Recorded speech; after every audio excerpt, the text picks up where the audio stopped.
práticas no ensino superior, formação de professores, mas também iniciação científica. Então, é com muita alegria, Alde, que todos nós lhe recebemos para essa nossa atividade, a nossa primeira mostra científica, retratos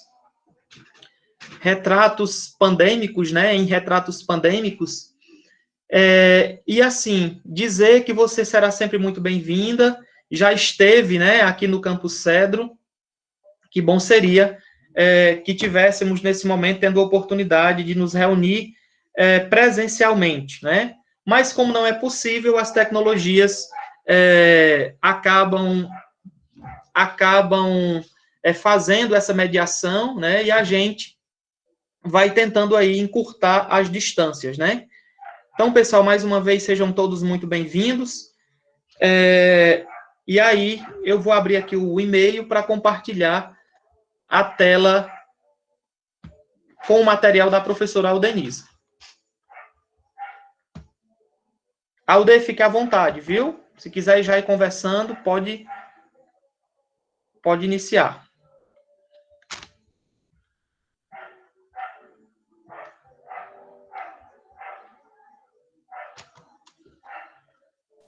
Professora, o seu microfone está desligado. Já liguei. É porque eu tinha desligado que o Francisco estava falando. Boa noite a todos vocês. É um prazer para mim muito grande também estar fazendo, participando desse momento, recebido o convite do Francisco, que para mim é meu colega de doutorado, e, tipo assim, a gente, além de colega de doutorado, a gente se tornou uma família na área de educação. A nossa turma, eu acho que inteira, a gente teve, assim, o prazer de, acabando o doutorado, a gente está sempre se reunindo quando pode, mesmo que é claro que é uma preocupação, né? Primeiro, se a gente consegue fazer uma conversa que seja interessante para mim e para vocês. Então, já diante de uma perspectiva de tema, onde muitas coisas elas estão, uma depende da outra. Para essa conversa, eu tentei amarrar algumas coisas, eu não sei se vou conseguir ser entendida, mas vou me esforçar para poder a gente caminhar naquilo que eu me programei. Eu não sei o motivo, viu, Francisco, porque eu não consegui compartilhar, eu acho que é como eu entrei na reunião, tipo assim, não me deu essa possibilidade de compartilhamento de tela. E eu quero saber como tu estás compartilhando, para mim, eu não estou vendo a tela. Tu já colocaste ela? Só um minuto, Alde, está abrindo, viu? Tá. Então, sejam muito bem-vindos todos os alunos, os professores que estão aqui. E, após a minha fala, alguma pergunta, aquela que eu não souber falar, então não vou responder. Simples assim. Mas aquilo que tiver dentro das possibilidades daquilo que eu conheço, a gente vai estar conversando. E a intenção da fala de hoje não é tomar partido, eu gostaria de deixar, antes de começar a minha fala, uma coisa muito clara. A minha intenção aqui não é defender a educação à distância, não é acusar a educação à distância, não é defender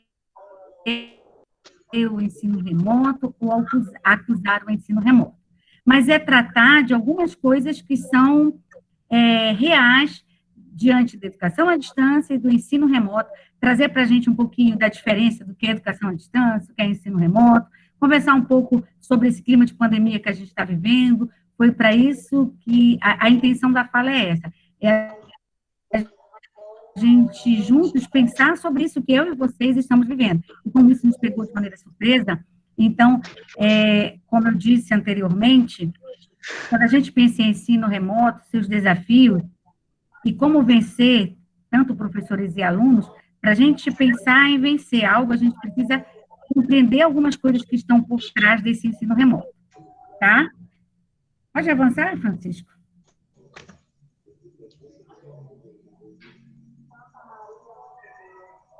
Eu não vou poder avançar, Francisco, eu tenho que avançar.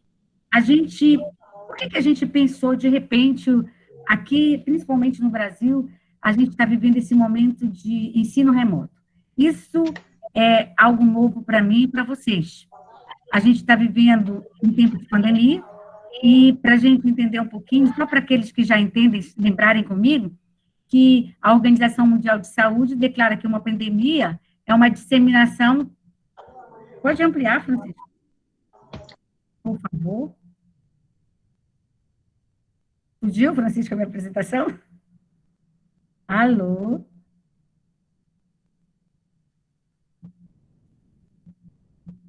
Alô, alô? Sim? Então, pensando um pouquinho na relação da pandemia, tá? Então, esse termo a gente já entende que é estabelecido quando um surto que afeta uma região se espalha por diferentes continentes, e foi isso que ocorreu. Então, esse termo, a gente veio conhecer, para aqueles que nunca tinham ouvido falar em pandemia, a não ser historicamente falando, a gente já ouviu, sim, mas a gente não tinha vivenciado então, essa pandemia, né? Então, o Covid-19, ele aparece nessa situação. Então, a gente vê no mês de dezembro de 2019, lá em Wuhan, na China, que vai ter o primeiro caso, vai se espalhar de maneira rápida. Aí a gente já tem, em fevereiro, no Irã e na Itália, muitos casos cresceram de maneiras rápidas, morte, e a gente vai declarar em 11 de março de 2020 a Covid-19, que foi se caracterizada como uma pandemia. A OMS vai caracterizar. Então, a gente passou a usar o termo pandemia do Covid-19 desde esse período de 11 de março de 2019. Pode avançar? Alô, Francisco, eu não vou conseguir avançar o meu slide. O Covid. Então, assim, e no Brasil? No Brasil, o Covid-19 vai se estabelecer, chegou no Brasil, o primeiro caso, em 26 de fevereiro. Olha aí. Até 26 de fevereiro, a gente ainda não tinha vivenciado a doença aqui no Brasil. Então, após essa confirmação em São Paulo, a gente vai tendo outras confirmações. Então, como eu falei anteriormente, já em 11 de março, a OMS caracteriza como uma pandemia, e a gente, hoje, atualmente, 11 de agosto, a gente tem todos esses 3.057.470.000 casos de Covid e de morte dessa doença só aqui no Brasil. Então, a gente vê como de dezembro, né, para cá, as coisas aconteceram, entenderam? Então, avançando sobre isso, aí o que a gente... E qual é o problema dessa pandemia?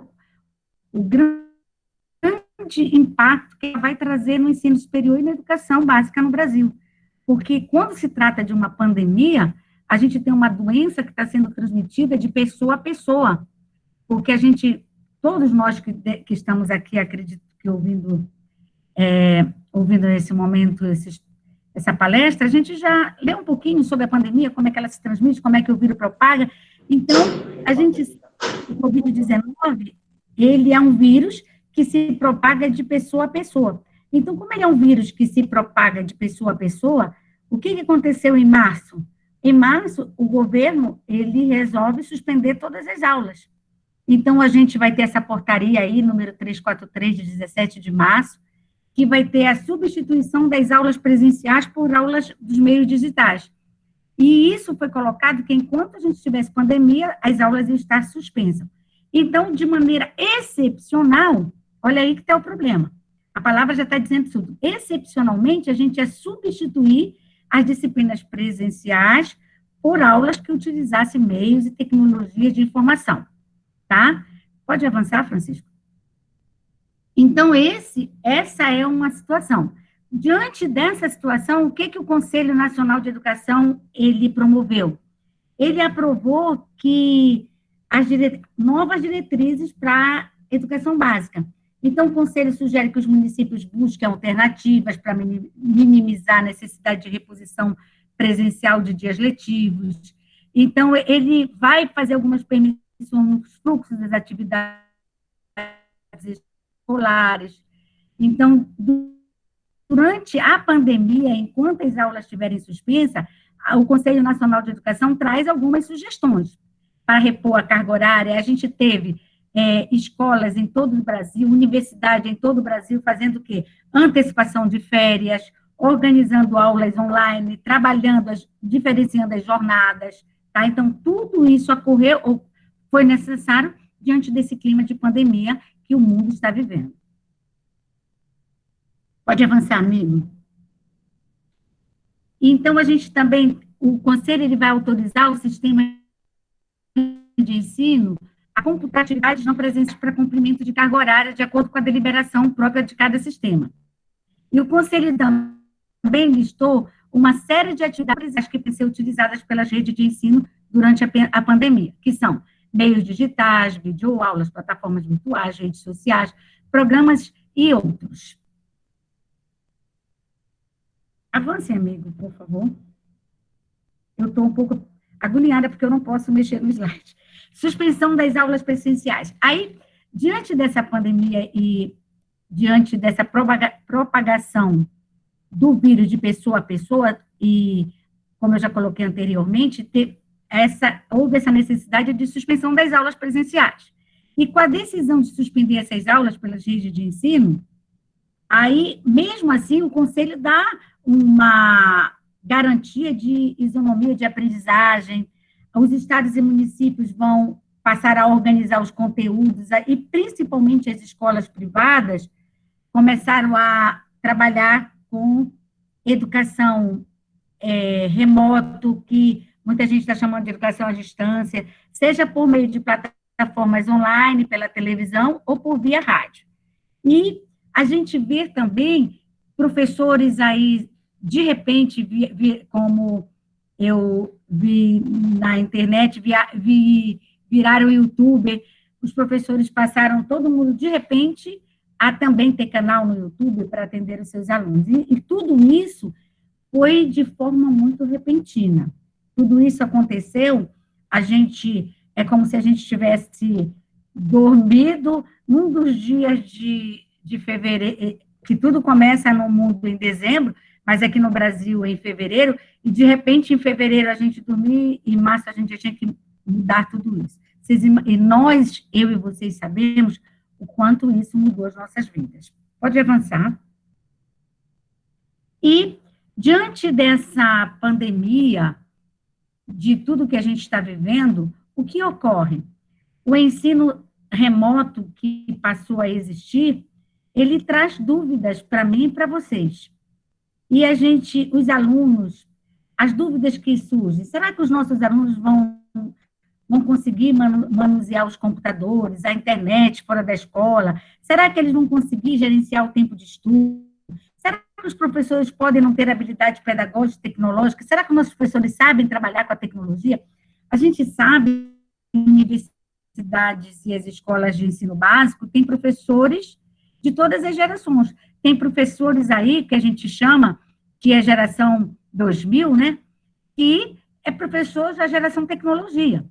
Então, quem está na década de 90 para cá, já é uma geração mais tecnológica. Mas tem professores da tecnologia, mesmo já sabendo utilizar e-mail, já sabendo usar alguns meios de tecnologias, eles não estavam adaptados para ver as suas aulas se tornarem totalmente via tecnológica.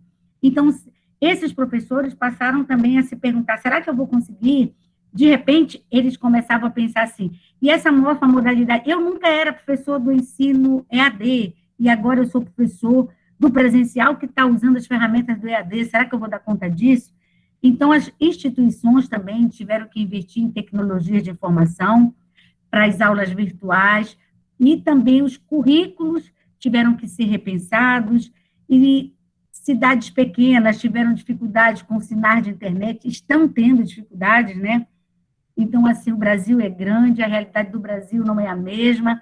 No sul do Brasil, as tecnologias, os sinais são melhores. Então, por exemplo, aqui na minha região, na região norte, nós temos municípios aqui que o nosso aluno tem que ter total dificuldade com a tecnologia em termos de sinais. Um celular que tem um bom sinal, uma internet que tem um bom sinal. Então, essas são as dificuldades que a gente vai enfrentando. Pode avançar, Francisco? Aí, outra questão que muita gente se pergunta, afinal, qual é a modalidade de ensino que eu estou usando? eu estou numa universidade, essa universidade, eu me matriculei no ensino presencial, mas agora, diante da pandemia, eu sou aluno do ensino presencial ou do ensino à distância? Eu sou professora do ensino presencial ou do ensino à distância?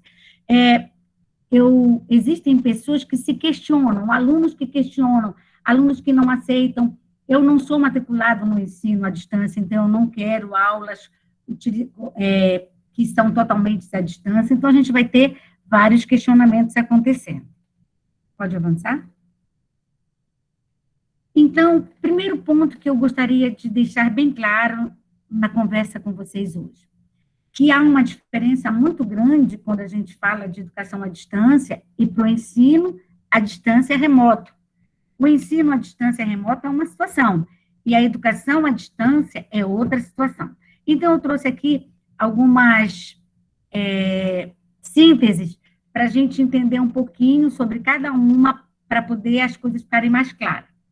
Então, quando a gente pensa na educação à distância, há de se pensar que a legislação brasileira diz que é uma modalidade educacional na qual a mediação didático-pedagógica nos processos de ensino e aprendizagem ocorrem com a utilização de meios, tecnologias de informação e comunicação, com estudantes e professores desenvolvendo atividades educativas em lugares ou tempos diversos. Ou seja, quando eu digo assim, sou um aluno da EAD, eu sou um professor de educação à distância, o projeto daquele curso é um projeto voltado para EAD. É um projeto que foi aprovado no Ministério da Educação, que nesse projeto, a metodologia, porque a gente tem que entender que a educação à distância é uma modalidade de ensino. E essa modalidade de ensino, a palavra já está dizendo, modalidade de ensino, ela tem, pedagogicamente, ela tem uma pedagogia, uma metodologia exclusiva dela. Então, quando a gente pensa no projeto de curso à distância, seja qual for o curso que você fez, especialização, ou você faz, ou você quer fazer, você vai fazer um curso de especialização, graduação, desses que já são referenciados pelo MEC, esse curso passou por todo o processo de aprovação. E dentro do projeto pedagógico desse curso, esse curso tem que ter metodologias adequadas, tecnologias adequadas, tem que ter professor, tem que ter tutor, tem que ter polos. O aluno, mesmo o curso sendo à distância, ele tem momentos presenciais e os momentos presenciais são geralmente resguardados para as provas desses alunos. Pode avançar, Francisco?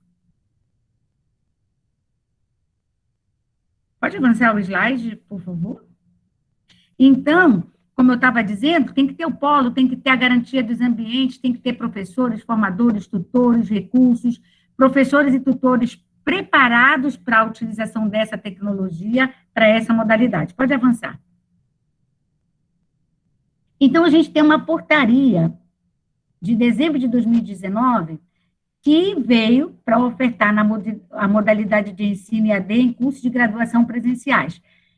E no Sistema Federal de Ensino, o único curso que não seria ofertado nessa portaria que não entra é o curso de medicina. O que essa portaria, na verdade, está colocando para a gente? Vocês já devem ter ouvido falar que hoje, mesmo você sendo aluno de um curso presencial, esse curso pode ser ofertado, parte dele à distância.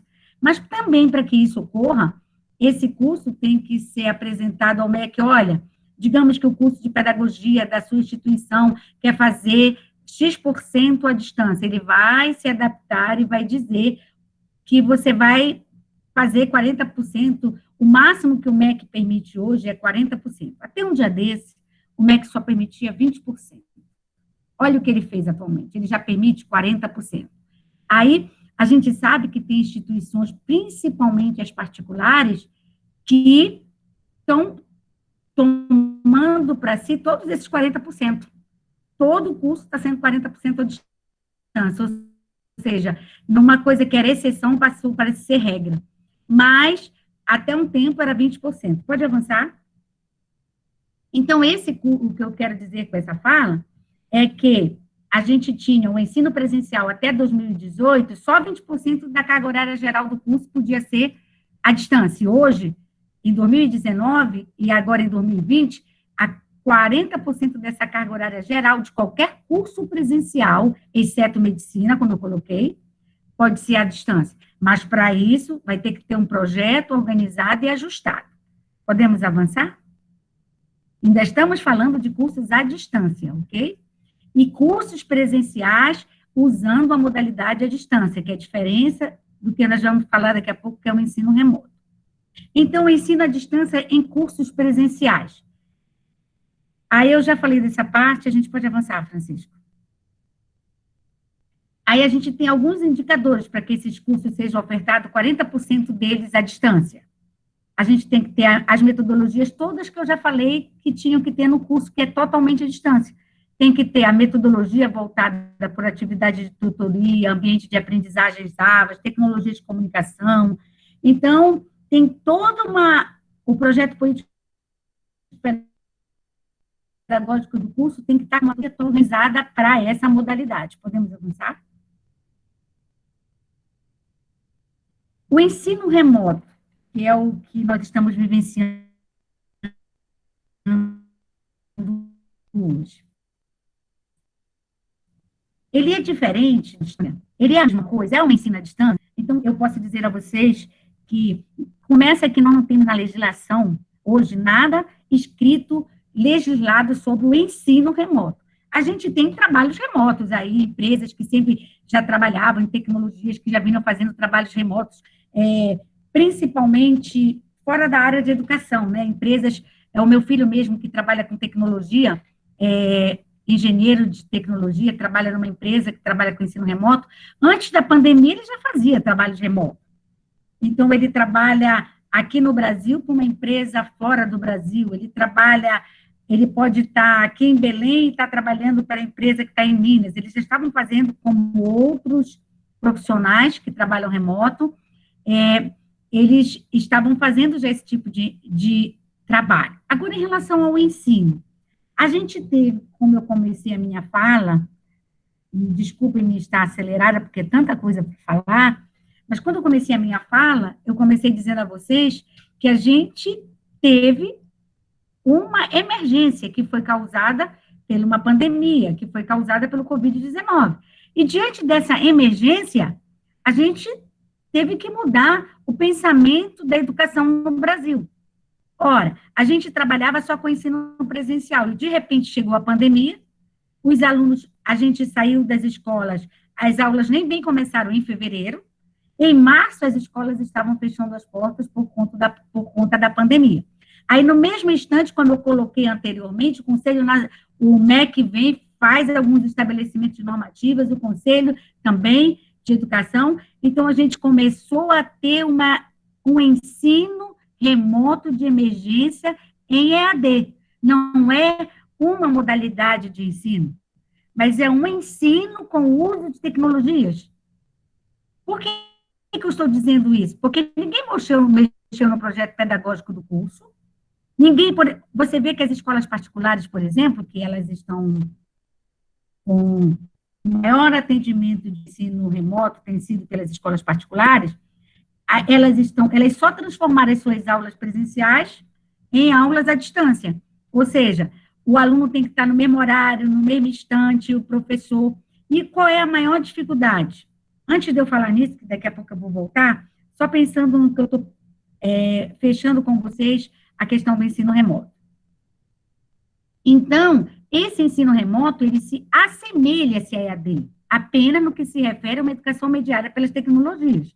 Mas os princípios seguem sendo os princípios de educação presencial.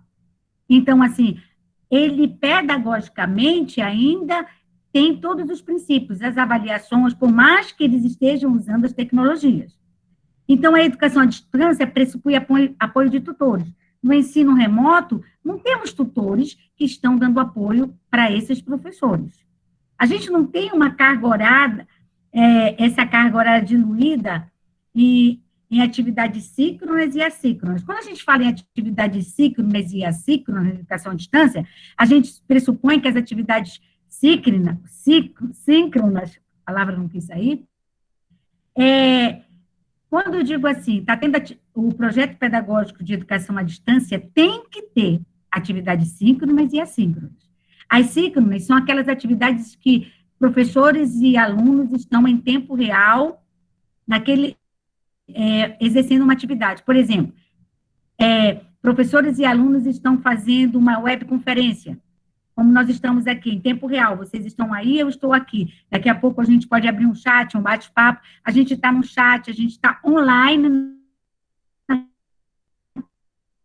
instante. E quando a gente diz que é assíncrona, a gente não precisa estar online no mesmo instante. Professores e alunos podem fazer atividades sem estar naquele mesmo período. A gente pode estar trabalhando com um vídeo que eu deixei, eu posso estar trabalhando com um e-mail, eu posso estar deixando mensagem no WhatsApp, então eu posso usar outras tecnologias que não seja no mesmo instante. Pode avançar? Então, assim, durante a quarentena, a gente está fazendo alguns professores estão fazendo, eu não posso colocar todos, né, porque nem todas as universidades aderiram, nem todas as escolas aderiram ao ensino remoto. Então, diante dessa pandemia e diante dessa possibilidade do ensino remoto, gestores, professores e alunos, família, começaram a ter outros problemas. Primeiro, como a gente vem colocando, nós fomos pegos de surpresa. Então, assim, a gente não estava pronto para trabalhar esse ensino remoto. Pode avançar, amigo? Então, a gente percebeu que no ensino presencial o caos foi instalado. Professores, gestores ficaram com medos, inseguros, principalmente nas escolas particulares, a gente vê a escola com medo de não sustentar-se, os alunos não quererem mais pagar a escola porque as aulas estavam sendo consideradas remotas, à distância, então o aluno não tinha o mesmo interesse. Então, os professores tiveram que também se adaptar com medo de perder os seus empregos, porque eles tiveram que aprender do dia para a noite, fazer videoaulas, usar o YouTube.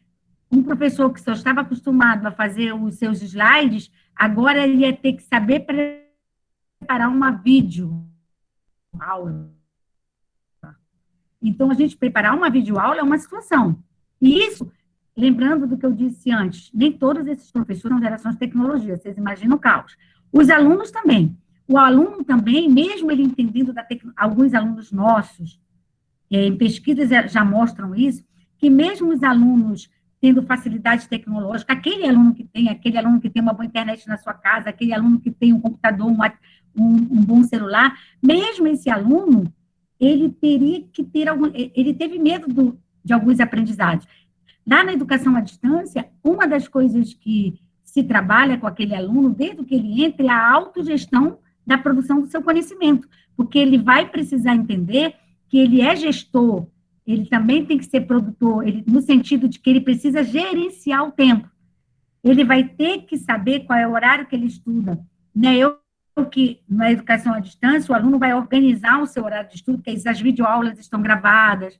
Então, nesse ensino remoto, esse aluno que estava acostumado a ir para aula presencial e que agora tinha videoaulas, de repente, será que ele estava pronto para gerenciar o seu tempo? Então, foram dúvidas. Famílias ficaram apavoradas diante do medo, do vírus. Além de esse professor, esse aluno e essa família, além de eles estarem passando pelo medo do vírus, o medo de morrer, o medo de pegar doença, o medo de adoecer, o medo de perder familiares, ele ainda tinha que se adaptar a uma nova metodologia, a um novo modelo remoto de educação.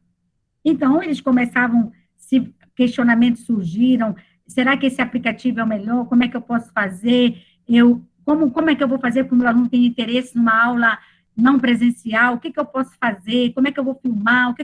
Que aplicativo é melhor para eu usar? Então, o que eu posso fazer para que o meu aluno tenha interesse naquilo que eu estou falando? Muitas coisas vão sendo questionadas e o caos se instala no ensino presencial, que deixou de ser ensino presencial, né, para ser o chamado ensino remoto.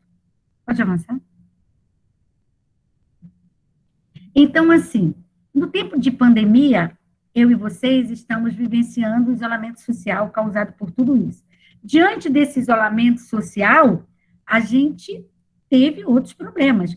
Aí tem pessoas que, durante o isolamento social, ela adoeceu, muita gente na família adoeceu, outras pessoas no isolamento social não conseguiram lidar bem com o ficar em casa, sabe?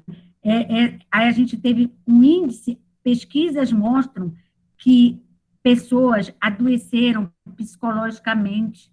Além da pandemia em si, além do vírus em si, as pessoas tiveram maior índice de doenças cardíacas, maior índice de doenças psicológicas. Então, a gente vai, a educação, as escolas sentem muito isso.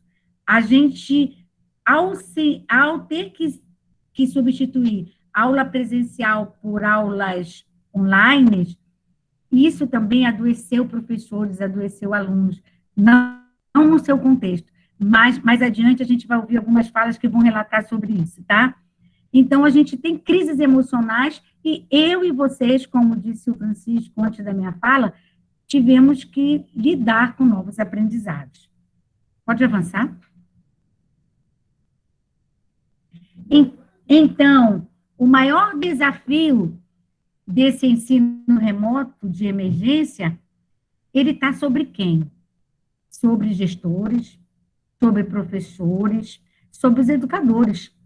Nós, professores, nós que estamos na academia, nós que estamos nas escolas, somos os maiores desafiados, porque por mais que o meu aluno também vai ter desafio, mas o desafio começa na base, na escola, naquele que vai levar o ensino.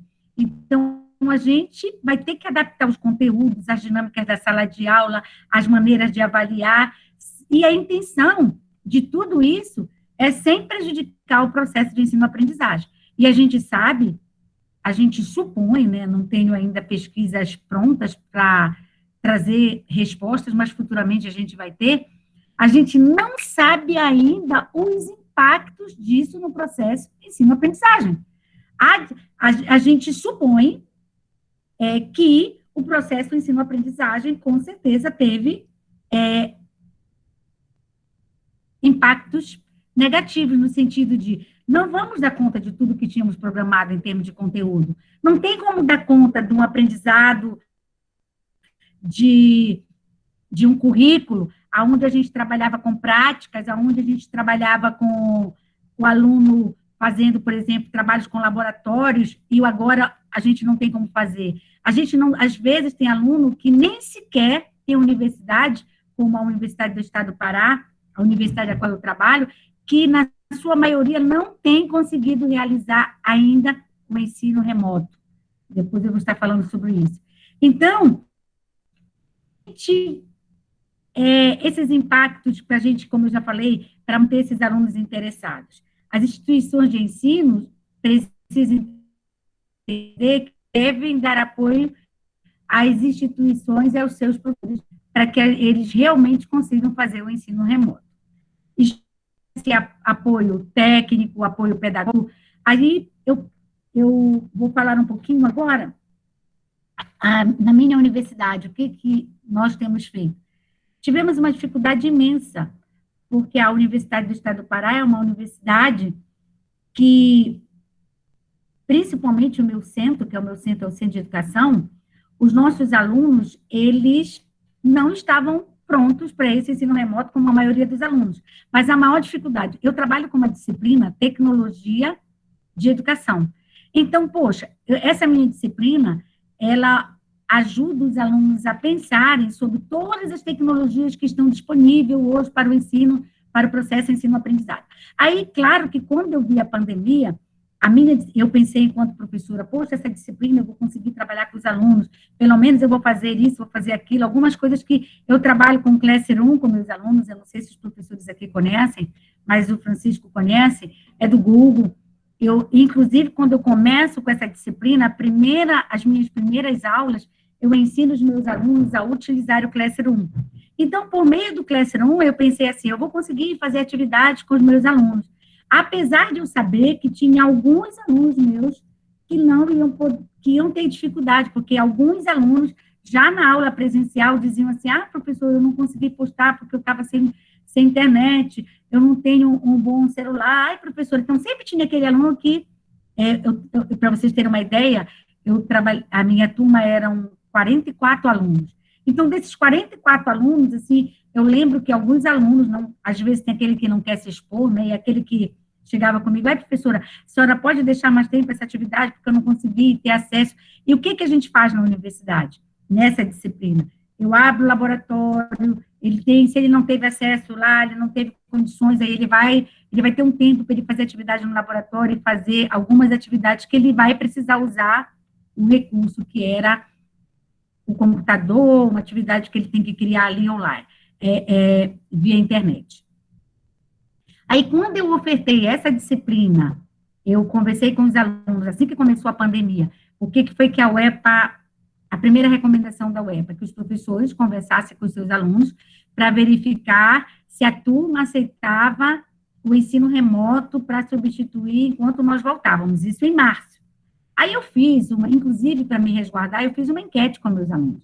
E, para minha surpresa, a maioria dos alunos disseram que preferiam esperar voltar à aula presencial, e alguns alunos sempre colocavam assim, porque eles tinham dificuldade, porque eles não tinham internet, porque só tinham computador em casa, uns não têm computador, outros, então a dificuldade. E aquele aluno que tinha, ele também não estava querendo para ser, como é que a gente diz, companheiro do bem, né, com aquele aluno, colega dele. Aí ele dizia assim, professora, eu tenho condições, mas o meu colega não está podendo, então eu vou marcar o não.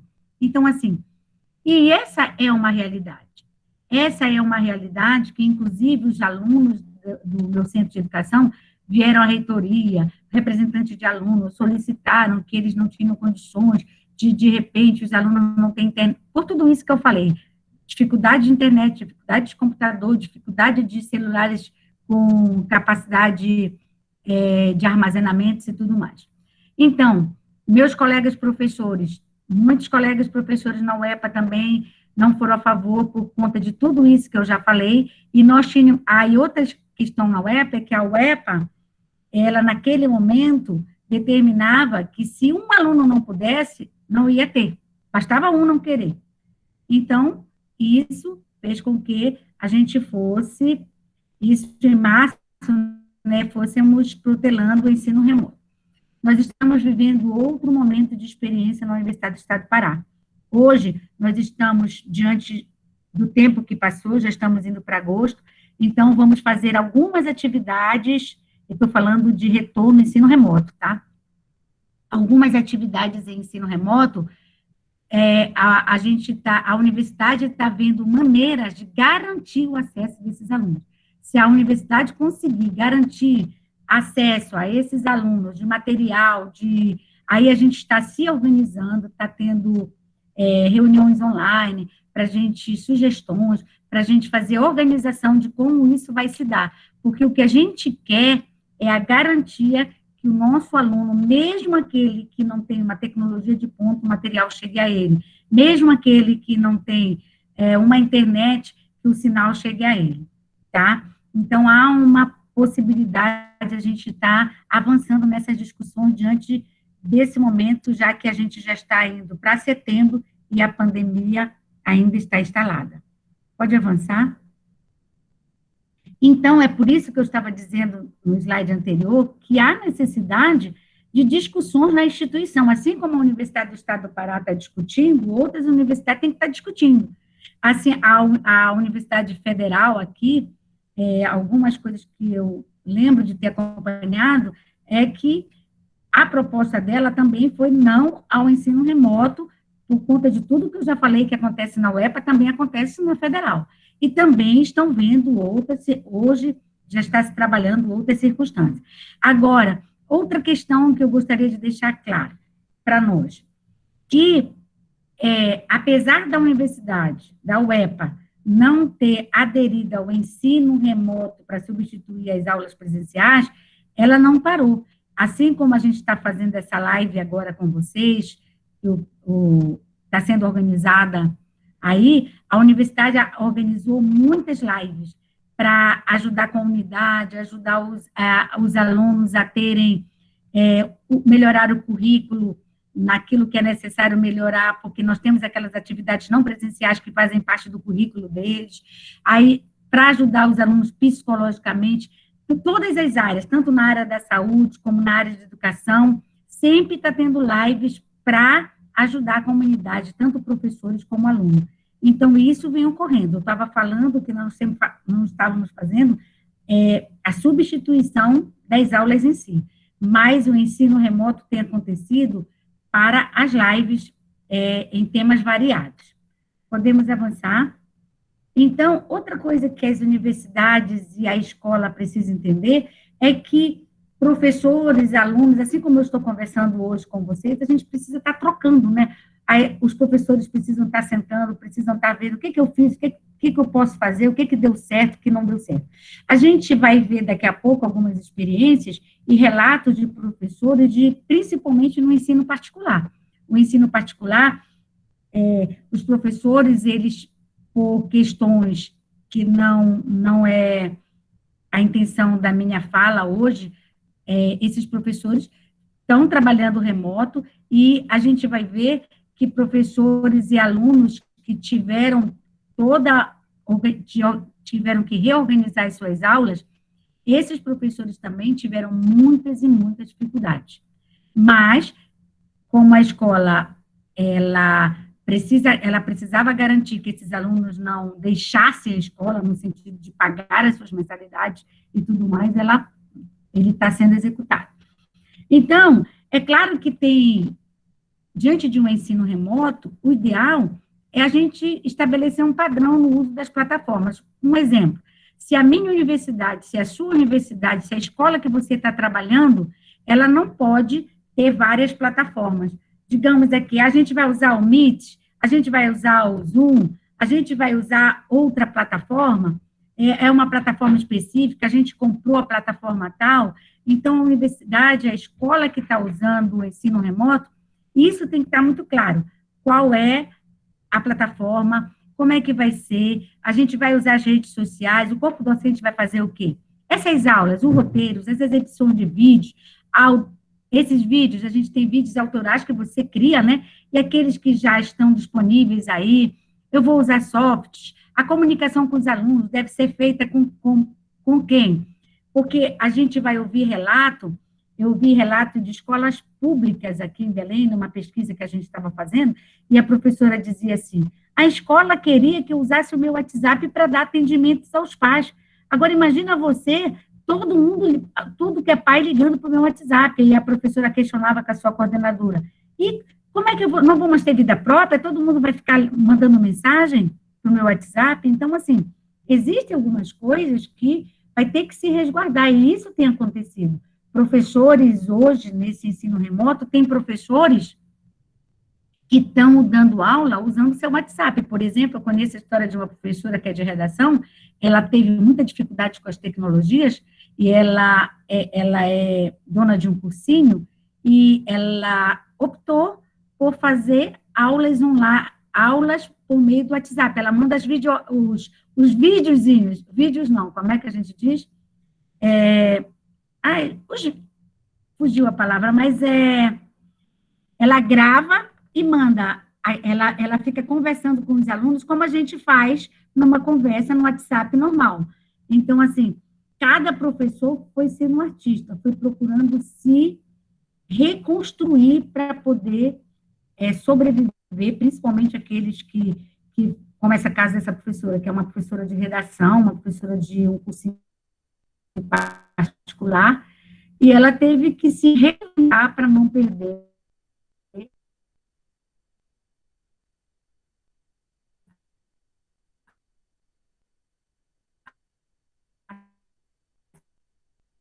sua clientela.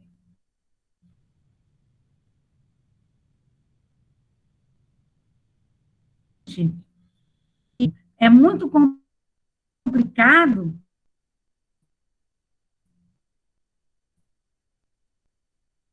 quando, na então, optou pelo ensino remoto. Pode avançar?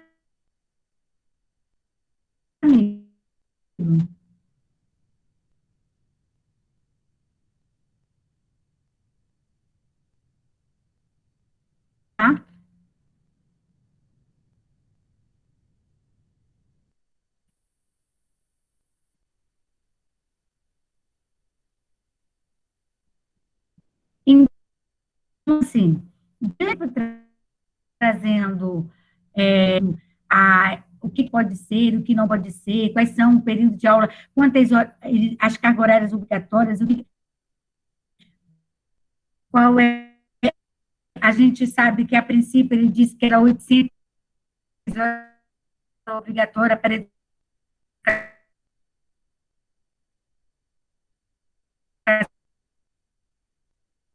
educação básica, mas isso diante de uma pandemia, então a gente tem que estar sempre atento ao que está acontecendo. Mas uma coisa, independente, é que eu e você precisamos saber como é que a gente vai fazer, e as perguntas surgem. Como é que eu vou fazer, qual é o tempo, quais são as aulas, como é que eu vou trabalhar todos esses dias letivos, como é que eu vou avaliar, como é que eu vou voltar, o que foi ensinado virtualmente. Aí as crianças se perguntam, será que eu vou saber fazer a prova? Será? Eu vejo pelos meus netos que estão ainda em escolas particulares, em aula remoto, e assim, será que eu estou conseguindo aprender? Será que eu vou? Então, e os professores estão se perguntando, será que eles estão realmente aprendendo pelo ensino remoto? Então, essas coisas não estão acontecendo. E são respostas que a gente não tem prontas. Só no futuro, só que a gente vai saber, pesquisas vão mostrar, porque sempre aí vem a importância da academia. Aí vem a importância de nós, professores, pesquisadores. A gente tem que depois fazer estudo sobre isso. Como se comportou o aluno diante da pandemia? O que foi que houve? O que a gente fez? Porque isso agora, a gente tem algumas respostas imediatas, inclusive pesquisas já estão sendo feitas. Mas a gente só vai saber como foi que aconteceu o ano de 2020 no Brasil, 2021, 2022, que a gente vai ver estudos e pesquisas apontando. Então, assim, uma coisa é certa, que a Covid, a pandemia veio para mostrar o quanto a ciência é importante, o quanto que a pesquisa é importante, o quanto que... E não estou falando só de vírus, não, viu?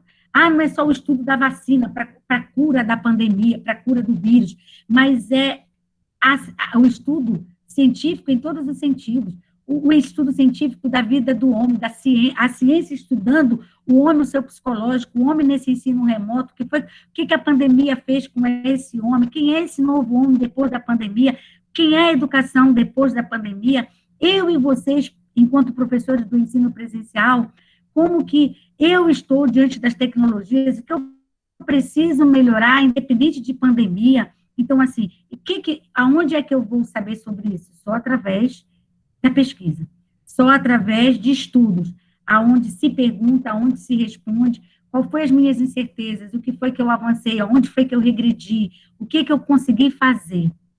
Pode avançar?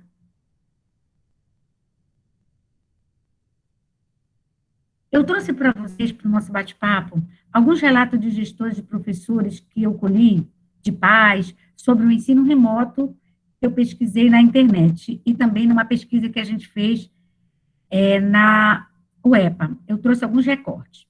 Aí, uma das perguntas, a grande dificuldade no Brasil, assim como nos demais países, é a situação imprevisível, que não tem tradicionalmente a cultura do digital,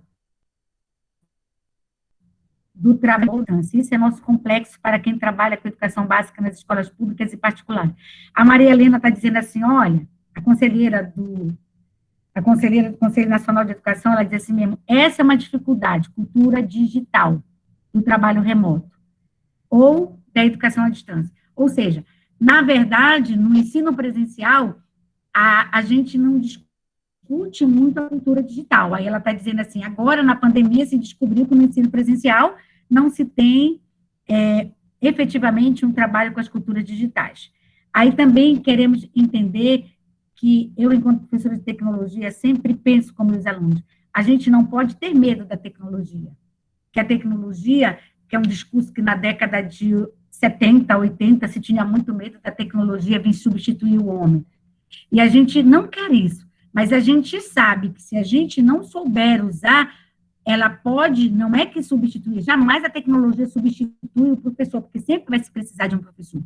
No entanto, se a gente não souber utilizar, se ela for usada de forma simplesmente para o processo a escola que está sendo usando, que está utilizando a tecnologia, a universidade que está usando aquela tecnologia, se ela não estiver preocupada com o processo de ensino-aprendizado, ela só está preocupada com quantos alunos ela alcança e quanto professor ela precisa, então, se ela for só fazer esse parâmetro, aí ela não vai se preocupar com a qualidade de ensino. Estou falando de educação à distância. Então, imagina uma educação à distância usando tecnologias, aí aonde ela não se preocupa com o número do professor formador em relação ao número de alunos, o número de tutores em relação ao número de alunos. Essa educação não vai ter qualidade. E a gente sabe que isso já existe no nosso país.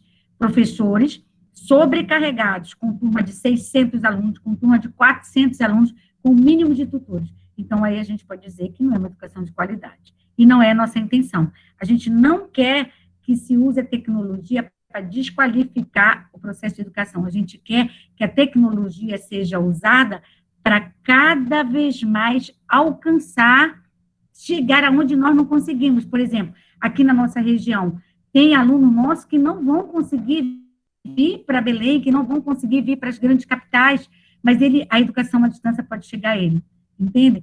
Mas não podemos pensar em substituição de professores. Pode avançar?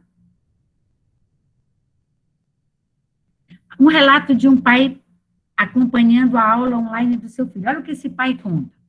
Alunos, tia, mandei uma mensagem no chat, tia, tem gente com áudio e vídeos ligados, tia, qual é a página mesmo? 1 minuto depois, tia, cheguei agora. Qual é a página mesmo? Tia, não vou a tia falando, não vou responder não. Aí outro, tia, tem de ser o que está escrito aqui embaixo? Aí a tia responde, o outro aluno, tia, cheguei, a gente demorou porque não estava conseguindo entrar. O pai estava dizendo, esses foram os 10 primeiros minutos da aula remota de inglês de Vicente, de 9 anos, aluno de uma escola particular no Espírito Santo, narrado por seu pai, Fábio Marlini, no Facebook. Sobrariam 15 minutos para fazer a atividade de leitura em si e outros 10 minutos para o encerramento da aula. Aluno, outra situação, aluno, aí, tia, às vezes você está ficando verde no vídeo, a imagem fica estranha. Tia, você está virando Hulk, ou seja, você vê a loucura que não era para essa tia atender e como esse pai estava diante dessa aula online que estava acontecendo, esse ensino remoto. Pode avançar? Outro relato, Frederico. Aí, não é um relato, é só uma colocação. Frederico Lito diz, da Associação Brasileira de Educação, que um erro muito comum é achar que basta gravar a aula do professor e transmitir online para fazer os alunos aprenderem. Ou seja, você gravou, então não houve uma preocupação metodológica com qual era o objetivo da sua aula por que você está dando aquela aula, qual era o objetivo dela, quem é o teu aluno, o que você está fazendo com ele. Então, assim, se você fizer uma aula que você só está gravando sem objetivos para aquilo, então, isso não é real, isso é um engodo, você não vai conseguir uma boa aula. O aluno provavelmente vai ouvir 10 minutos e desligar quando você faz isso. Não dá para repetir virtualmente o ambiente da sala de aula, da aula presencial. O que ele está querendo dizer é que eu não posso acreditar que uma aula presencial e eu vou simplesmente transformá-la numa aula à distância. Tudo que eu falo numa aula presencial, agora eu vou fazer a mesma coisa para a aula à distância. Então, assim, você não vai conseguir que essa sua aula seja interessante, porque a diferença é que na aula presencial o aluno te interrompe, ele te faz pergunta. Quando você está fazendo o vídeo, de repente ele não está interessado no teu vídeo, ele vai acelerar o teu vídeo, ele vai colocar uma rotação mais rápida, ou então simplesmente ele nem vai ouvir mesmo, ele desliga. Então, assim, você e eu precisamos estar atentos que precisa ser um ambiente diferente, enriquecedor, eficaz, e ele vai falar sobre isso, Frederico Lito, tá? Vai dizer que tem que ter vantagem numa aula remota. Ela não deve acontecer por acontecer, mas você tem que pensar naquilo que você quer, pensar o que você quer para o seu áudio, para o seu vídeo aula, e fazer o melhor. Pode avançar? Professora? Oi? Professora Aldenise, Professora, tem algumas pessoas que estão comunicando que precisaram sair porque tem compromissos com aulas daqui a pouco, tá bom? Só para a senhora tentar se organizar aí para fechar a apresentação, tá bom? Tá bom, então, obrigada. Obrigada. Pode avançar, Francisco? Eu vou ler, olha o relato dessa professora. Larissa Bittencourt é uma professora de Sociologia em uma escola estadual com 70 mil habitantes. Alguns jovens moram na roça e já enfrentam dificuldades para enfrentar presencialmente a escola. Agora, então, sem sinal ou telefone de internet, estão completamente afastados. Pode avançar? O relato de um aluno de 15 anos. Ele é aluno da escola em Caieiras, no município, na zona metropolitana. Ele mora com os pais e com 2 irmãos. A gente tem celular, mas sinto muita falta de um computador ou de um tablet. Fica difícil enxergar alguns conteúdos na tela pequena. Conta Guilherme, sinto que estou ficando com um conteúdo muito defasado. Pode avançar, Francisco? Pode avançar, amigo, porque para aproveitar o tempo. Professores em Belém do Pará. As dificuldades estão na infraestrutura disponível às pessoas. Muitas não têm internet, os sinais são muito fracos, fazendo com que trave a transmissão, falhe sons. Muitos também não possuem computador para acompanhar as aulas em softwares específicos, apenas possuem aparelhos celulares simples. Essa professora trabalha no ensino superior. Pode avançar? Avancei, amigo. Outra professora também no Pará. Não, volta lá aquela, Francisco, por favor. Os docentes sentem-se despreparados para atuar de forma qualitativa, pois não receberam formação adequada para desenvolver atividade e utilizar as plataformas digitais, tiveram que aprender sozinhos, com os erros e reclamações dos alunos, tá? Então, essas falas que eu trouxe foi de algumas pesquisas realizadas por nós aqui em Belém, e também no material que a internet dispõe de professores e pais, a gente buscou para mostrar para vocês como o ensino remoto não tem sido complexo em todos os sentidos, para professores e para alunos. Uns conseguem ver ganhos, aprendizados positivos, e outros conseguem ter aprendizados complexos e que ainda não conseguiram vencer. Pode avançar, amigo? Então, a gente sabe que no Brasil, em 2019, apenas 44% dos domicílios da zona rural brasileira têm acesso à internet. Olha aí. Na área urbana, o índice é bem mais alto.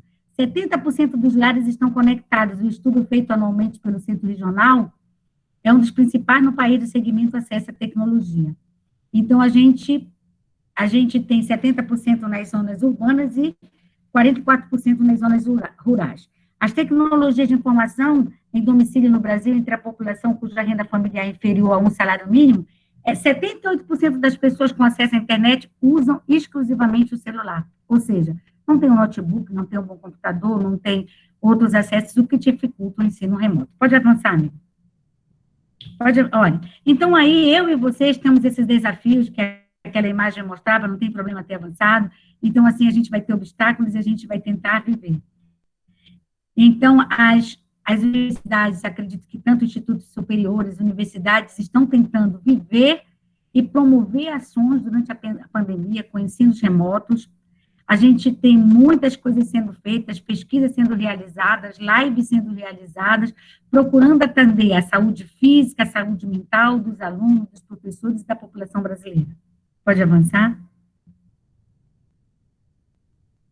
Então, a gente sempre teve desafios a ser superados. E eu e vocês vamos ter sempre esses desafios. Adaptar os currículos, as dinâmicas, a tarefa cada vez mais complexa. Vai lá para aquele meu slide do Porque Ensino, Como Ensino, por favor, Francisco, para a gente fechar.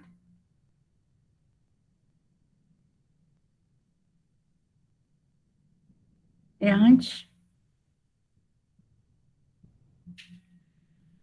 Então, uma coisa é necessária eu e vocês nos perguntarmos. O que eu estou ensinando? Seja no ensino remoto, seja no ensino presencial. O que eu estou conseguindo fazer? Por que eu estou ensinando da maneira que eu estou ensinando? Por que eu não aceitei o ensino remoto? O que foi que me fez pensar que o ensino remoto não é compatível com a necessidade do meu aluno. O que foi que fez eu pensar que o ensino remoto está sendo positivo, eu estou tendo aprendizado? O que me fez entender que o ensino remoto eu estou ensinando por isso? Como eu estou fazendo quando eu utilizo o ensino remoto? Como eu estou fazendo quando eu estou usando uma live para transmissão? Como eu estou fazendo? Quem são os alunos que eu estou atendendo? Quem são os professores que eu estou atendendo? O que eu quero com esses professores? Quem é? Quem é o homem que está sendo levado à mensagem que você está trazendo, a educação, o aprendizado que você está trazendo enquanto professor? Quem é, para quem que você, quando, independente se o ensino é remoto, se o ensino é à distância, eu e vocês não podemos deixar de nos perguntar como que nós vamos fazer isso e por que estamos fazendo isso. Eu estou fazendo isso só porque eu não quero perder o meu emprego, eu sou obrigada, senão eu vou ser demitida. E se eu tenho que fazer isso, como é que eu posso fazer isso da melhor maneira? Por que eu estou ensinando desse jeito? Como que eu posso fazer com essa tecnologia, com essa aula online, com essas metodologias? Então, eu gostaria de encerrar minha fala por aqui, para que eu e vocês possamos entender que o momento de pandemia é complexo, que o ensino remoto é algo novo e que é um desafio. Não sabemos, como eu falei, há universidades que já estão atendendo com o ensino remoto, há universidades que estão se trabalhando para atender, há alunos que já vêm com todas as suas dificuldades no ensino remoto. Então, assim, como que eu e vocês vamos ter uma coisa certa, eu e vocês vamos ter que nos preparar, porque são verdades que nós não sabemos, são aprendizados que são, como é tudo novo, são verdades e são dados de ensino. Eu e vocês só vamos saber uma informação científica em 2021. E pesquisadores como eu e como vocês que estão aqui vão nos narrar e dizer: aconteceu desse fato, aconteceu dessa maneira. Nós vivemos para contar essa história. A pandemia chegou, o ensino à distância se instalou de maneira remota, que não foi substituição do ensino presencial, mas ele aconteceu dessa maneira. Então, que eu e vocês estejamos atentos de como essas coisas estão acontecendo. O que está acontecendo, o que está impactando em mim, o que está impactando no meu aluno, o que eu vou trazer de contribuição para as pesquisas que virão. Então, o que vai mudar, o que pode ser melhor, o que pode ser melhor para a professora Aldenise, para o professor Francisco, para a Carla, que está aqui comigo, Roberta, Sherlisson, Cícero e outros muitos.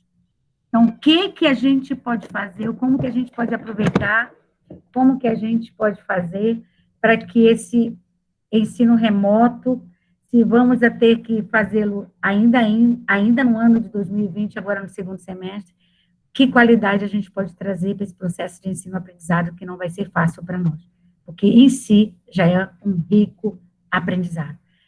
Alguma coisa, com certeza, nós estamos aprendendo. Obrigada por terem me ouvido, desculpe-me que é tanta coisa. Um abraço em todos vocês.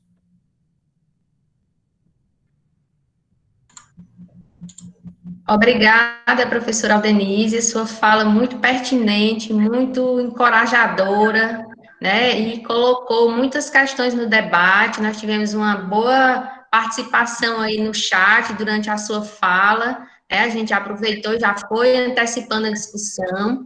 Temos aí uma pergunta da Natália, se eu não me engano é Natália, que colocou no chat a seguinte pergunta: qual é a melhor forma de organizar as aulas remotas? Eu não sei se a Natália ainda está na sala e se sentiu contemplada com a fala ou gostaria que a professora pontuasse mais algum aspecto nesse sentido. Se tiver alguém que deseje fazer mais alguma pergunta, nós estamos com um tempinho aí avançado, né, porque eu tenho alguns alunos aqui, professores, que terão atividades logo mais, mas se alguém ainda quiser participar ou fazer alguma pergunta, nós temos aí mais 2 minutinhos, tá bom?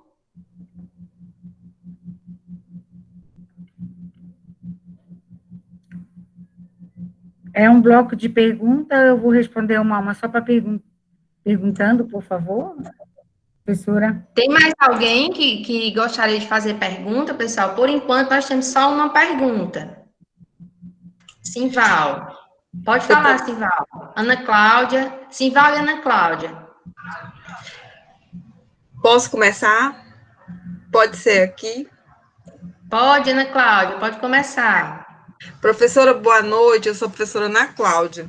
Já estive aí com o Francisco, com a Roberta, e hoje eu já estou um pouquinho mais perto de Fortaleza. Aí, professora, interessante que hoje de tarde uma conversa no colegiado foi sobre essa parte dos 20% à distância, que foi, a senhora esclareceu, que agora é o 40%, 40%, né? Devidamente colocado no PPC do curso, devidamente colocado no planejamento dos PUDs, na disciplina, ele pode ir até 40%. É uma informação muito importante, eu não sabia. Aí, você colocou uma questão sobre como o professor vê esse momento, porque não é educação à distância, é trabalho remoto, né? Para ser educação à distância, eu teria que ter todo um aparato.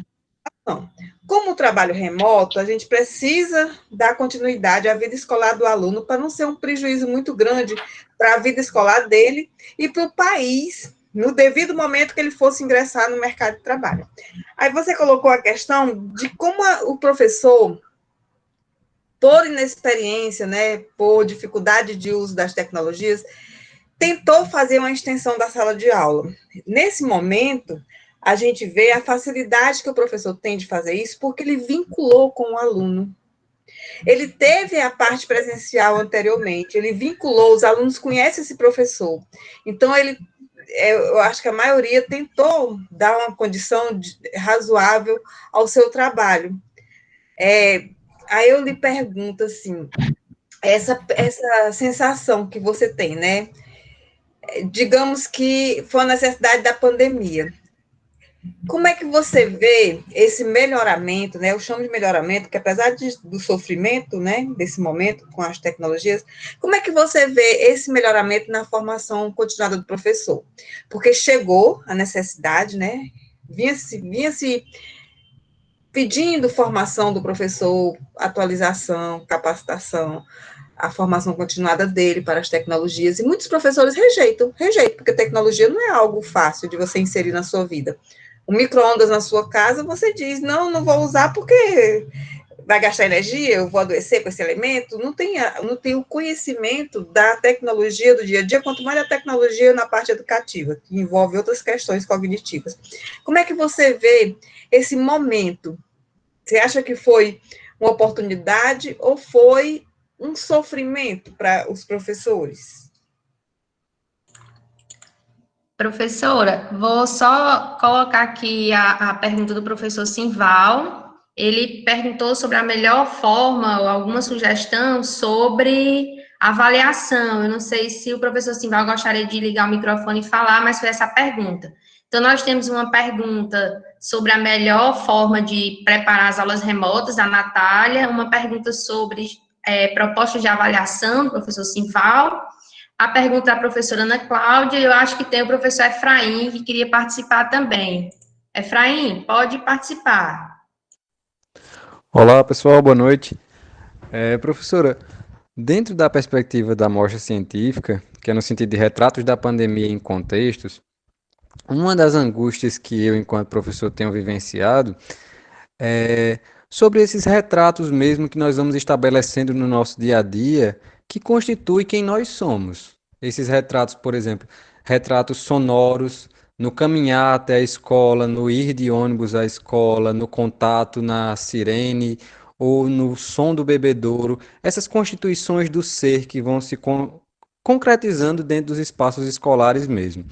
E dentro dessa angústia, por que essa angústia se mostra? Porque a escola, para mim, ela se configura como esse processo, como um local desse processo ocorrer, esse processo de constituição do ser. Então, a gente viu políticas públicas muito voltadas para, não, vamos retomar remoto, não retoma assim, não retoma de um jeito. Eu queria saber qual é o sentimento, assim, que a senhora compreende sobre essa volta dentro dos vieses institucionais. Se é uma volta bem pensada, bem articulada, ou se foi uma volta de a gente precisa atender e a gente precisa atender, e esse atendimento é atendimento a quê? É realmente a população, é realmente a não perder esse aluno, é um atendimento definido pelos interesses de um sistema seja lá um sistema capital ou o sistema que se instaura, e de que forma, talvez essas políticas, de que forma não, se essas políticas públicas, se essas ações, elas não estão perdendo essas constituições do ser, ou se elas estão produzindo novos seres, sob uma perspectiva não tão multicultural quanto poderia ser dentro dos contextos locais mesmo, físicos, tá? Era só isso. Professora, diante do horário, a gente poderia combinar para a senhora responder, né, a essas 4 questões que foram colocadas e a gente caminhar para o encerramento aí em um tempo de 10 minutos, pode ser? Para a gente poder considerar os colegas que precisam sair para as atividades. Pode ser assim, professora? Tudo bem, tudo bem. As perguntas são, eu queria só deixar claro que as perguntas são muito abrangentes. Então, quando o meu colega, acho que foi o Simval, não sei quem foi que falou do ser aí, é muito abrangente. Todas as perguntas, para mim, são bem abrangentes. Eu vou tentar ser sintética, porque não é fácil. Mas vamos lá. Quando a professora me pergunta se foi bom para que o professor repense que não tem mais como ele fugir das tecnologias, eu não sei, eu não lembro, eu não conseguia fechar a pergunta em si. A primeira colega, quando pergunta assim, olha, isso foi bom, ou o professor agora vai ter que fazer enfrentamentos, a gente vive pedindo formação, e o professor tem medo. Essas questões, a gente não pode perder, que aí eu vou lá para o que o colega do ser estava falando. O homem, enquanto ser pessoal, ele é muito, a palavra já está dizendo, pessoal. As identidades, elas são construídas. Os desafios, elas surgem para nós e eles vão nos impactar ou não. Eu e vocês vamos ter que tomar decisões. E essas decisões que eu e vocês tomamos, sejam elas, para mim, Aldenisa, consideradas como as melhores ou não, ela foi a sua decisão. Eu quero dizer com isso que um professor que não quer aprender a mexer no YouTube, não quer aprender a fazer uma vídeo, não quer fazer uma videoconferência porque ele não consegue vencer os seus medos pessoais. Então, assim, eu não posso simplesmente chegar com esse professor e dizer para ele que ele está errado. Ele precisa, compreender até onde essa mudança vai ser importante para ele. Eu digo ao meu aluno, como professora de tecnologia, eu estou ali para lhe mostrar as ferramentas, é você que vai entender a importância de usá-las ou não. Até um dia desse, na minha vida profissional, eu não sabia passar um e-mail. Na década de 80, eu não sabia passar e-mail, acho que era na década de 80, nem lembro mais, mas assim, eu não sabia fazer algumas coisas, eu e vocês, e que a gente teve que aprender a fazer.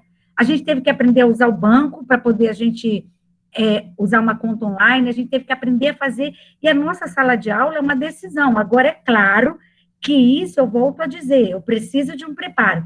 Agora, como a colega falou, a escola, às vezes, as instituições, elas até abrem informação, mas o professor, pelos seus medos e algumas coisas das suas identidades pessoais, ele prefere ainda não querer. Então, é claro que, no momento desse, esse professor é impactado. É tipo o professor que ainda não se atentou na área da pedagogia, que hoje ele vai ter que aprender inglês, porque as escolas todas viraram bilíngue. A gente está vivendo agora é a nova moda, né? Porque a gente vive no modismo. A moda agora é contratar professor bilíngue. Então, se o meu aluno, pedagogo, não se perceber, daqui a pouco ele precisa entender, mas essa é a sua identidade que ele vai construir ou não.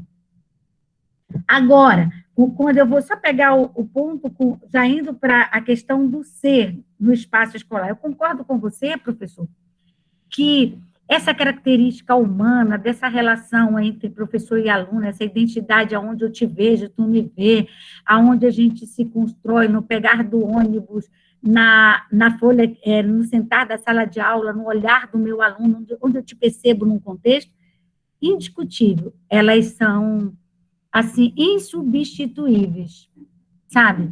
Então, assim, se o aluno pode, se o aluno tem condições, eu acho que nada substitui o ensino presencial, que é uma situação. E também, não sei, não posso eu responder, Por que que você vai ensinar?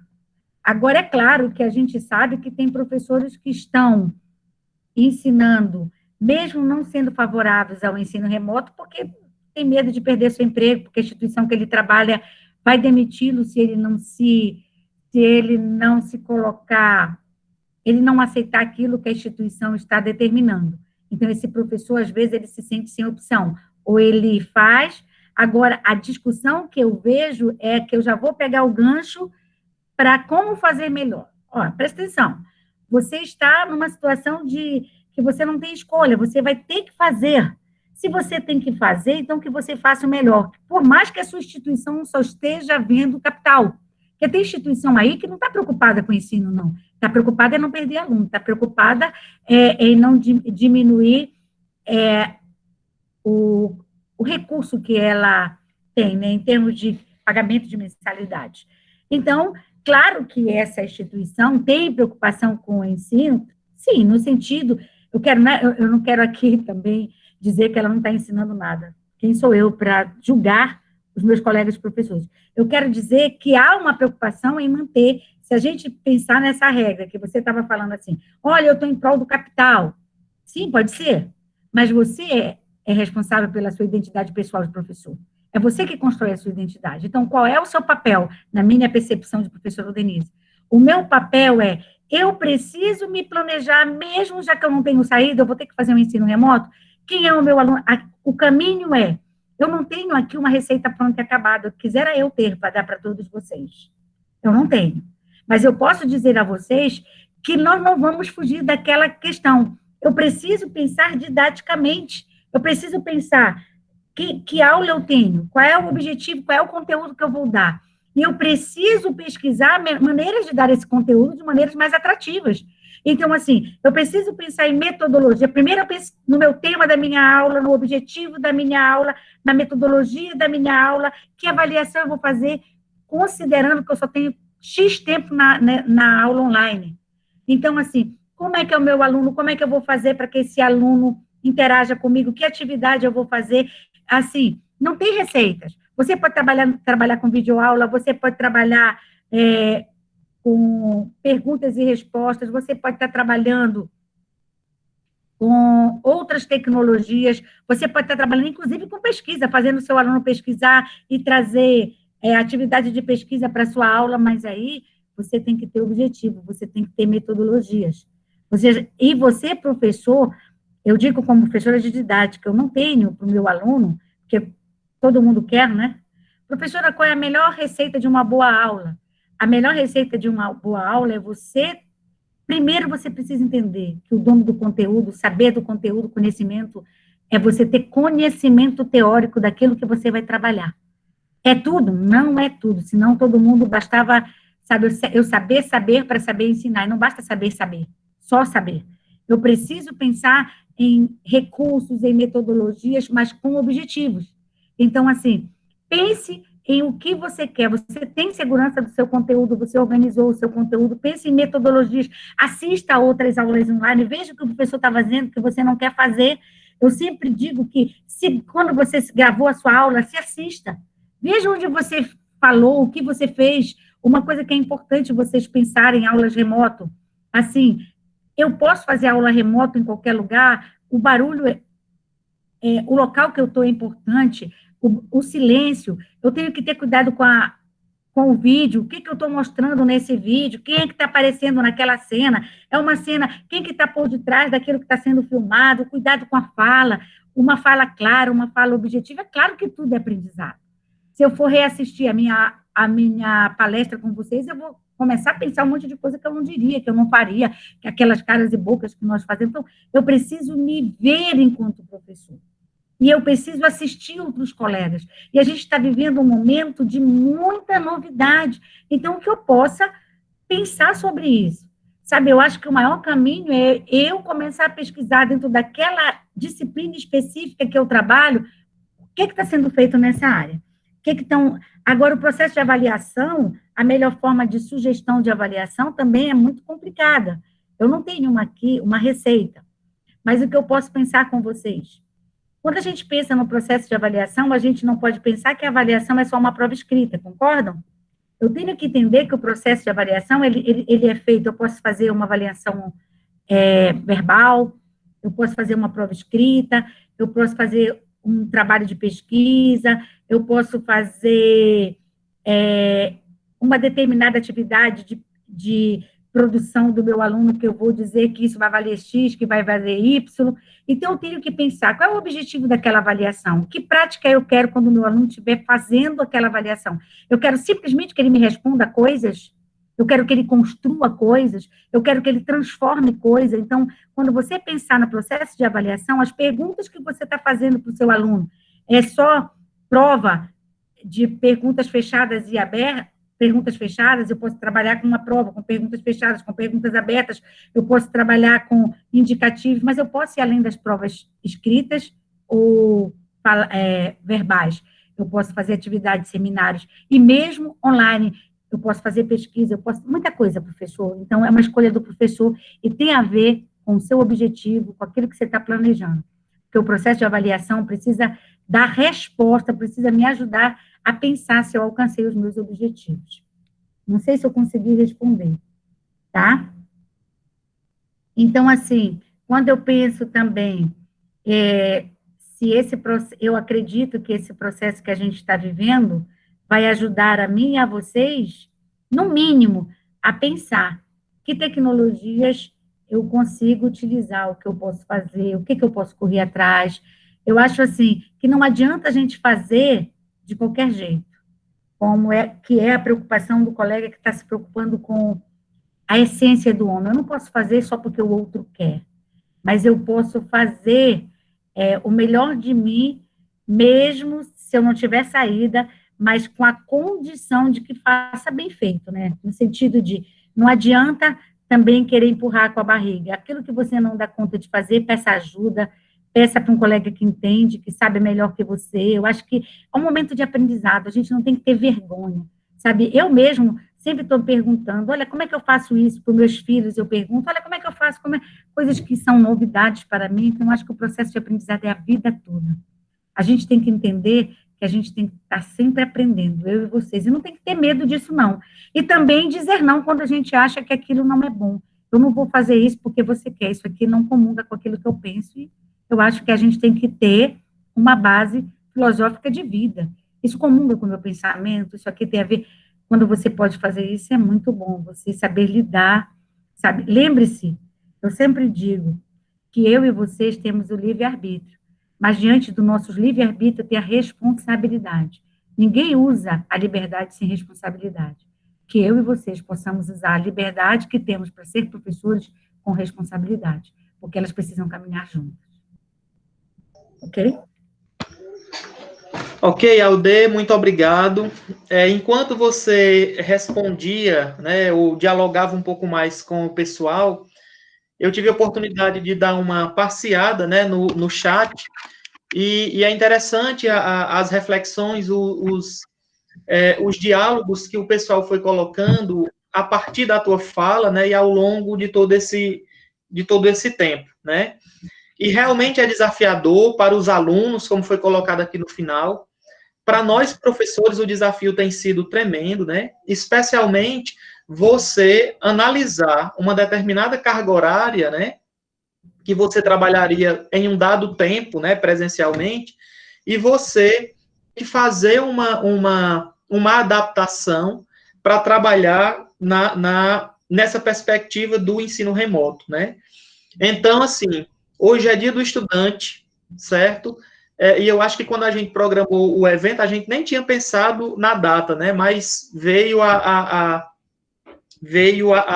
acontecer justamente no dia 11 no dia 11 de agosto. E hoje, durante todo o dia, a gente acabou, né, felicitando os alunos e dizendo que, em tempos de tanta dificuldade, a gente precisa reconhecer a bravura dos meninos, a gente precisa reconhecer como eles estão sendo, eles e elas estão sendo valentes, né, diante de tanta adversidade, como as que você apontou na sua fala, e a gente sabe que muitas delas, elas são comum à nossa realidade, certo? alunos que não têm acesso à internet, alunos que não têm computador, alunos que se viram, né, com um celular, ou que se deslocam para casa de familiares ou de colegas para terem acesso. Então, assim, de fato, nós estamos vivendo um tempo de aprendizado constante. É inquietante? É, né? E aí eu faço uso aqui da fala também da Ana Cláudia.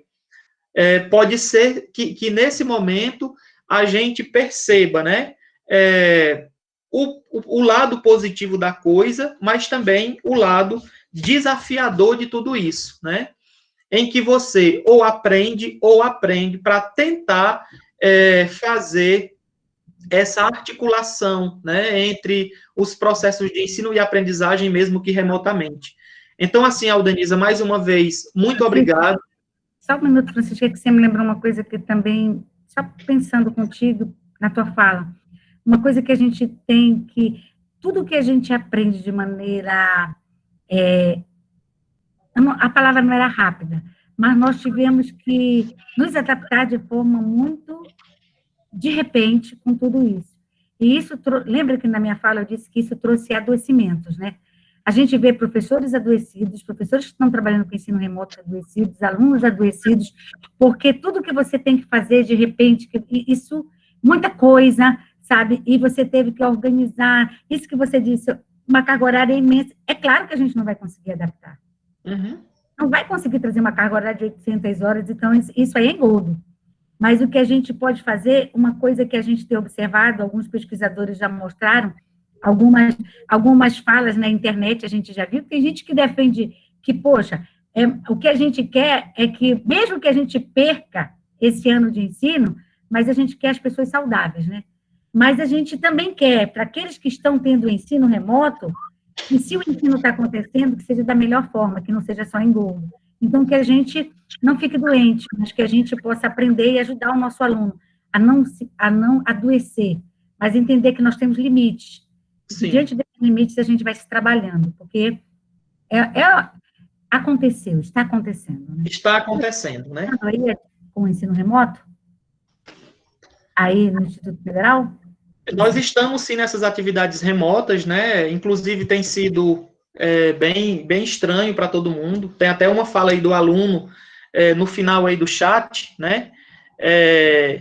Acho que é o Sherlisson, Daniel da Silva, quando ele diz que a transição, ela traz, né, adaptação, estávamos acostumados ao ensino presencial, e essa novidade tem sido um tanto desafiadora. Mas, acima de tudo, né, todos nós precisamos, sim, buscar o nosso bem-estar.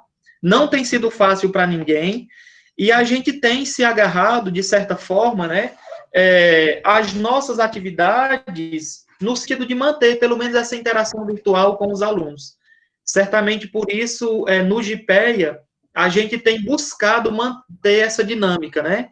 Desde o início da pandemia, que a gente vem realizando atividades virtuais para tentar manter essa aproximação com os alunos, mas também estar em contato com as atividades de iniciação científica que a gente vem fazendo com esse grupo de alunos, né? Então, assim, Alde, mais uma vez, muito obrigado pelas suas contribuições. Que pena que o nosso tempo ele é curto, né? Aqui no campus, nós estamos tendo as aulas remotas e, a partir das 8 horas, os alunos eles já têm encontros, né, em suas disciplinas, mas, assim, mais uma vez, muito obrigado pela sua disponibilidade e, em nome de todo o GPEA, a nossa gratidão pela sua partilha, pela sua prontidão, né? E por você ter, mais uma vez, nos permitido refletir sobre todo esse panorama que nós estamos vivendo e certamente nós vamos atravessá-lo. Então, em nome do GPEA, muito obrigado de coração, e a gente vai conversando aí, né, no WhatsApp ou em outros momentos, mesmo que remotamente. Roberta, Michael, Pedro, Ana Cláudia, Simval, Jean, o Efraim, o João e todos os colegas, né, que estão aqui, muito obrigado pela partilha. certamente todos esses momentos agregam muito para todos nós. Muito obrigado, Aldeia. Francisco, obrigada eu, tá? Obrigada mesmo. E também para a gente é um desafio, inclusive a gente entender, porque a gente não é o YouTube, né, que fala em 15 minutos, querendo simplesmente que o pessoal não caia da nossa live, né? Então, assim, é um prazer imenso. E para mim é um desafio ter ficado com vocês até agora. Beijos. Um abração, Aldeia, um abração em todo mundo. Boa noite. Quem tem aula, boa aula, né? Bons estudos. Tudo de bom, pessoal.